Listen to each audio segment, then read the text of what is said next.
quick grammar drills, the best practices for developing your English.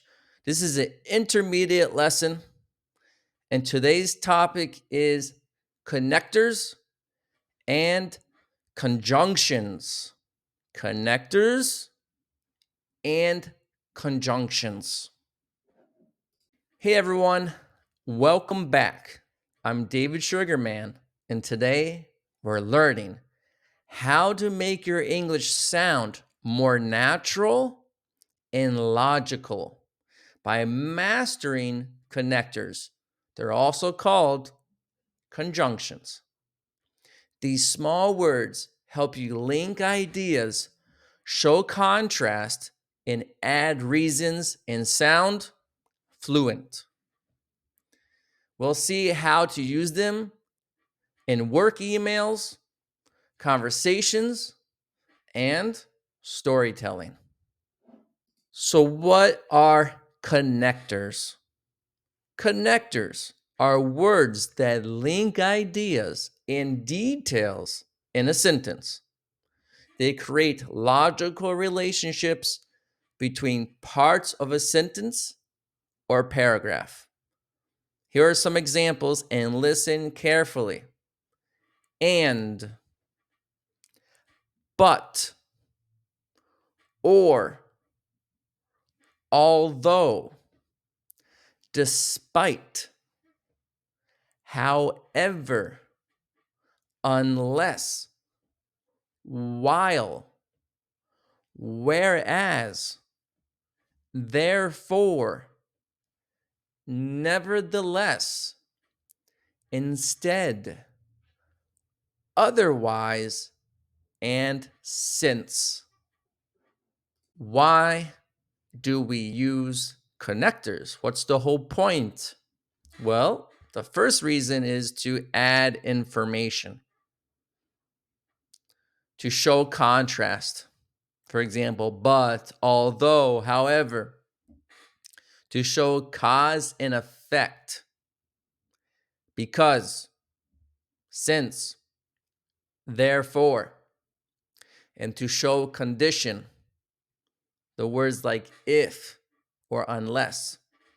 And they help your speech and writing sound clear and professional.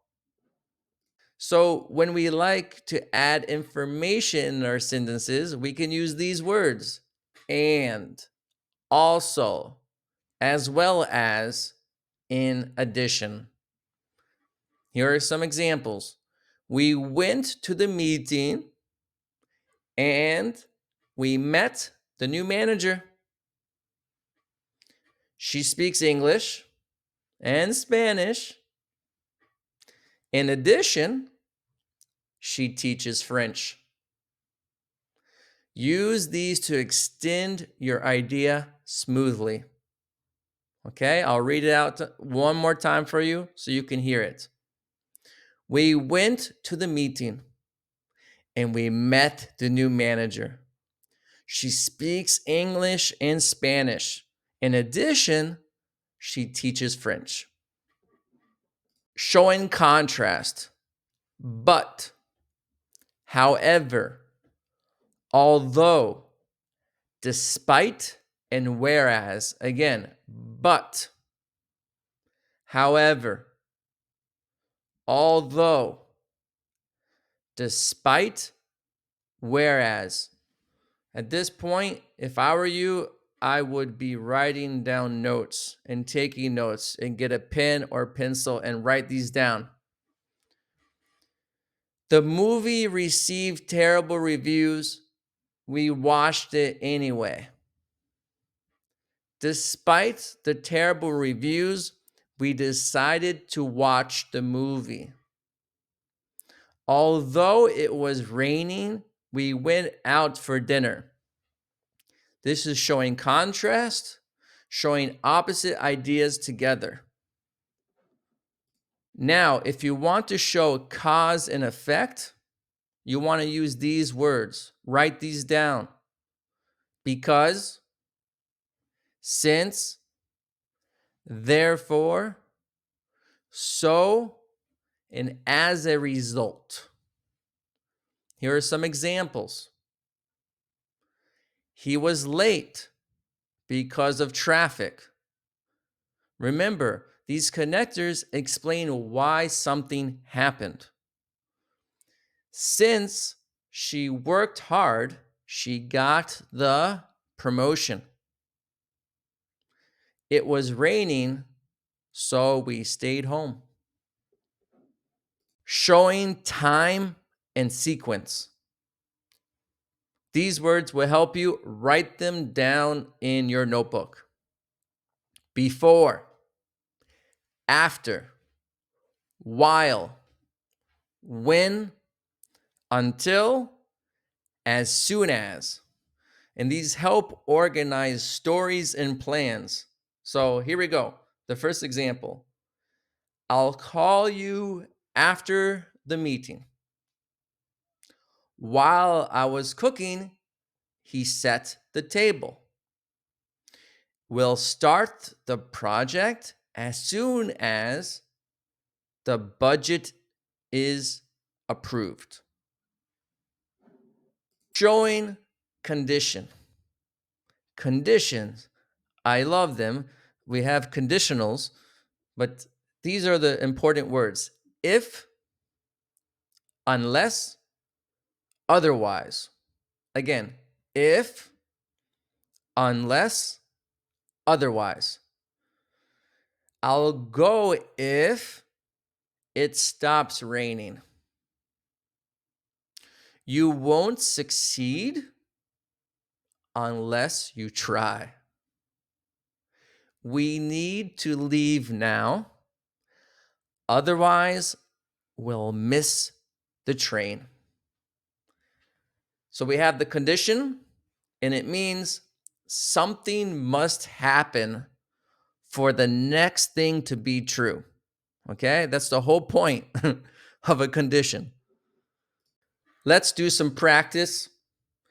I want you to fill in the blanks. I want you to write down your answers. I'm going to read the sentence to you. You're going to write down your answer, and then I want you to say your answer. Number 1, we were tired, comma, we kept working. So before we kept working, you need to fill in the blank. And then I want you to say your answer. Number 2, I won't go out, fill in the blank, it stops raining. Again, I won't go out, write down your answer, it stops raining. And now I want you to say your answer. Number 3, she missed the bus. She was late. So before she was late, you need to write down your answer. And then say your answer. Number 4, he studied hard. Now we have a space. He passed the exam. So write down your answer in that space. And now say your answer. Number 5, we have a space, and then it says the cold weather. They went for a walk.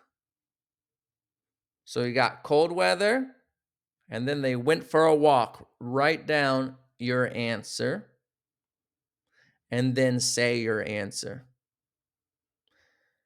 Now, once you've completed that, I'm going to give you the answers. Here we go. Fill in the blanks, the answer key. Number 1, we were tired, but we kept working. Number 2, I won't go out unless it stops raining. Number 3, she missed the bus, so she was late. Number 4, he studied hard, therefore he passed the exam. And number 5, despite the cold weather, they went for a walk. So different connectors means different relationships between ideas. Here are some common mistakes. I'm going to say the mistake. You listen carefully. And then I want you to give me the correct sentence. Although he was tired, but he went to work. So again, although he was tired, but he went to work. What we want to say is, although he was tired, he went to work. Here's another common mistake. Despite he was tired. Despite he was tired? Despite being tired, or although he was tired. Those are totally okay. Now, important, don't double connect. And remember the right structure after each connector. So now I want you to try, okay, and share something about yourself using one of the complex sentences and words that we just learned. You could write it down in the comments if you would like. And other than that, I want to just close off this video. So again, for more information, you can just visit and follow my social media accounts. We got davidenglish.info, where a lot of the quizzes and exams that I have built that go with this video, they're there to do more practice. And then you, of course, you have my YouTube channel where you could probably learn lots of English that way. And yeah, I hope to see you in the next video, and have a great day, everyone.